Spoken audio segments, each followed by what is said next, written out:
কলিযুগা তোমার চুন্নরিটাই কবুল করে দেব। আমি দাদা না ওদের মতো জ্ঞানদাসদের কাছ থেকে জ্ঞান শোনার জন্য আমার জন্ম হয়। কি বলছেন আপনি নিজের জীবন তুলে ধরে কিভাবে প্রজন্মকে সমর্থন করেছেন? কিন্তু কেন রক্ষা করেছেন আমার? ওদের দুজন এখানে ভাগিয়ে দিয়ে তোমার জীবন যৌবনটা আমি একাই উপভোগ করবো বলে। এসো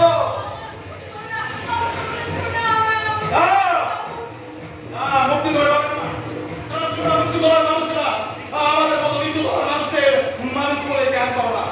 তোমাদের মতো কিছু বিত্তমান মানুষদের জন্য আজকে কলির কর্ণের জন্ম।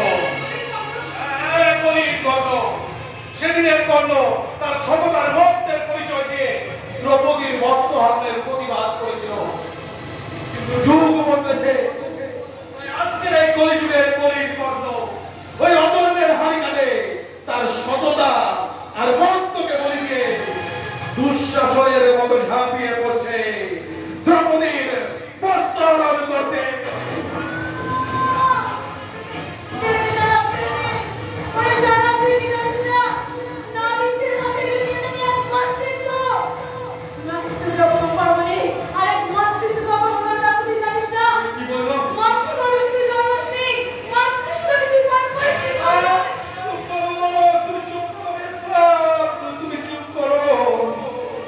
জন্ম আমার চির কলঙ্কিত মাতৃসুধার দুর্লভ শব্দ আর মা শব্দটা আমার জীবনে এক মায়া মরিচিকা। হ্যাঁ আমি উল্কার মতো আকাশ থেকে ঠিকরে করেছি। শ্যাওলা বোন শ্যাওলার মতো নদীর স্রোতে ভেসে এসেছি। আমি আত্মীয়গিরির মতো পৃথিবী ঘুরে দেখে এসেছি। তাই মায়া মমতা ভালোবাসা এই শব্দগুলো আমার জীবনে মিথ্যে মিথ্যে মিথ্যে। হ্যাঁ কর্মতার মনের জ্বালা মেটাতে 70 লক্ষ রূপায় বাড়াবে তবু কোন নারীর নারীত্বকে হরণ করে কোন নারীর চোখে সে এক বিন্দু জল ফেলবে না। যাও বেচা তুমি বাড়ি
সীমাহীন অপরাধের কি নির্মম প্রতিশোধ তুমি দিয়ে ক্ষমার অস্ত্র দিয়ে আমার অন্তরে জমা করে গেলে এক বুক ঘটর চিহ্ন। তোমার হৃদয়ে আছে প্রতিরামী সৃষ্টি করলাম সেই ঘটনা নিয়মের মধ্যে আমি আবার আসবো। হ্যাঁ বলুন আমি আবার তোমার কাছে আসবো। আসি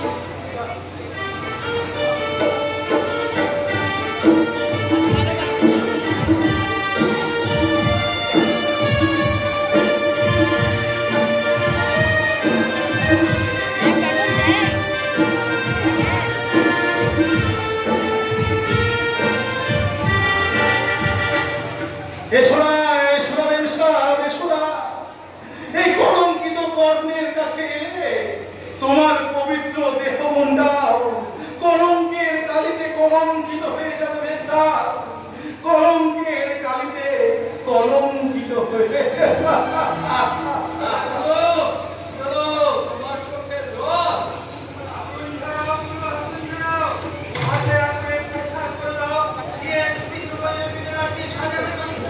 কর্ণতার জীবনের প্রথম যুদ্ধে হেরে গেছে বলে ক্ষমার অস্ত্র দিয়ে ওর আমার বিবেকটাকে ক্ষত বিক্ষত করে দিয়ে গেছে।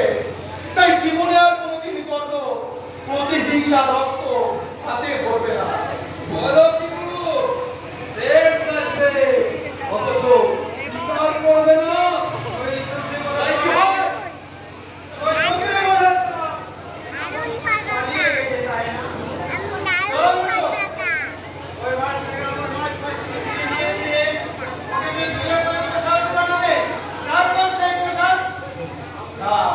না রে বুলেট না, ওসব নোংরা কাজ আর আমি জীবনে কোনোদিন করবো না।